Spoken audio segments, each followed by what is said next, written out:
এখান থেকে সফলতাটা আমরা 99%ই বলা যায় পেয়েছি। ওকে সবসময় আমি সাহস যোগাতাম। আপনার সন্তানের যাত্রাটা আসলে কিভাবে শুরু হয়েছিল যদি বলতেন?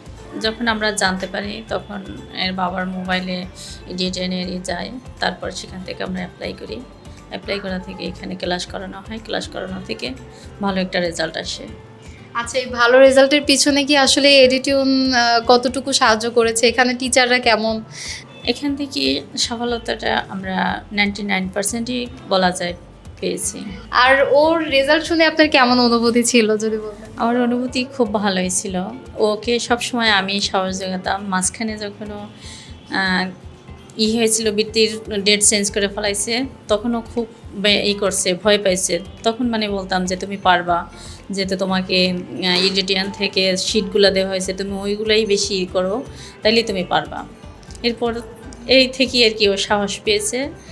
আর এই থেকেই সফলতা আর আসছে। শুরু থেকে তো আপনি অবশ্যই সাপোর্ট করেছেন। জি। আচ্ছা, তো নেক্সট যে অভিভাবকরা আছে তাদের উদ্দেশ্যে আপনার কি পরামর্শ থাকবে? আপনারা এডিটিয়ানে আপনাদের বাচ্চাদের দিতে পারেন, তাহলে সফলতা ইনশাআল্লাহ পাবে।